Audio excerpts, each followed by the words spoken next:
Power బీఐతో పాటు SQL నేర్చుకున్నా లేకపోతే పవర్ బీఐ నేర్చుకున్నా జాబ్ రావట్లేదు, కాల్స్ ఉన్నాయా, నేను కంటిన్యూ చేయొచ్చా? And at the same time Python నేర్చుకున్నా, కాల్స్ లేవు. పైథాన్తో పాటు ఫుల్ స్టాక్ కూడా నేర్చుకున్నా, ప్రజెంట్ కాల్స్ ఉన్నాయా? సో దీనికి సంబంధించి పైథాన్ పవర్ బీఐ నేర్చుకున్న వాళ్ళకి జాబ్లు వస్తున్నాయా రావట్లేదా? సో దీని గురించి ఈ వీడియోలో మనం మాట్లాడుకుందాం. జనరల్ ఏంటి అంటే చాలా మంది ఇప్పుడున్న సిచ్యువేషన్ లో కాల్స్ ఉన్నాయా లేవా ఇదే రెగ్యులర్ క్వశ్చన్ అడుగుతా ఉన్నారు. సో ఇక్కడ మనం అర్థం చేసుకోవాల్సిన విషయం ఏంటి అంటే ఇప్పుడైతే కాల్స్ అనేవి కంపారిటివ్లీ తక్కువనే ఉంటాయి. ఓకే, సో మనము ఖచ్చితంగా మనకి గ్రాడ్యువల్లీ మనం ఇప్పుడు కోర్స్ స్టార్ట్ చేసామంటే ఖచ్చితంగా నెక్స్ట్ ఫిబ్రవరి మార్చికి కొంతవరకు మనకు ఒక ప్రోగ్రెస్ అంటే అట్లీస్ట్ కొంత బేసిక్ నాలెడ్జ్ అన్న ఉండడానికి అవకాశం ఉంటుంది. సో డేటా సైన్స్ ఎవరైతే నేర్చుకుంటున్నారో దాంట్లో ఈ పవర్ బిఐ ట్యాబ్లు లేకపోతే ఈ ఎస్క్యూఎల్ ఇవన్నీ కూడా పార్ట్ అయినాయి.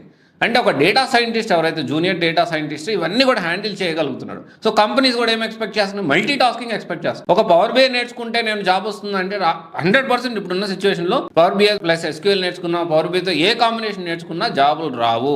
ఇది మనం అర్థం చేసుకోవాలి. అందుకనే power BI and Python compulsory మీరు అప్గ్రేడ్ అవ్వండి డేటా సైంటిస్ట్గా. డేటా సైన్స్ మంచి ఇన్స్టిట్యూట్ చూసుకొని జాయిన్ అవ్వండి. డేటా సైన్స్ ఒక ప్రాపర్గా హ్యాకథాన్స్ కండక్ట్ చేస్తూ ప్రాపర్గా ప్రతి సబ్జెక్ట్ ఎక్స్పర్టైజ్ ఫ్యాకల్టీస్ ఉంటూ అండ్ తర్వాత ప్లేస్మెంట్స్ ఒక టీం ఉండి దాంతోపాటు చాలా మల్టిపుల్ కంపెనీస్తో టైఅప్స్ ఉండి అలా ఇన్స్టిట్యూట్ ఏముంటే 100% మనకి మల్టిపుల్ బ్రాంచెస్ మల్టిపుల్ లొకేషన్స్లో ఉన్న ఇన్నోవేటివ్ రీసెర్చ్ ల్యాబ్ మీరు ప్లాన్ చేసుకోవచ్చు.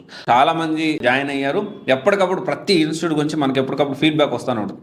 సో నాకు తెలిసినంత వరకు ఉన్న వాటిల్లో definitely one of the best innovative research labs for data science అని చెప్పడానికి ఎటువంటి అతిశక్తి లేదు. మీరు కూడా క్లాస్ వెరిఫై చేసుకొని స్టూడెంట్స్ కూడా మాట్లాడండి. నేను చెప్పే పాయింట్ అక్కడ అవుతుందా లేదా, సో ప్లేస్మెంట్స్ అవుతున్నాయా లేదా, స్టూడెంట్స్ కరెక్ట్ క్లాసులు చెప్పిస్తున్నారా లేదా, జాబ్ వచ్చే వరకు ఇంటర్వ్యూస్ పెట్టిస్తున్నారా లేదా, ప్లేస్మెంట్ టీం ఉందా లేదా, ఇవన్నీ ఉన్నాయి నేను అంటున్నా. ఖచ్చితంగా మీరు కూడా క్లాస్ వెరిఫై చేసుకోండి, విజిట్ చేయండి.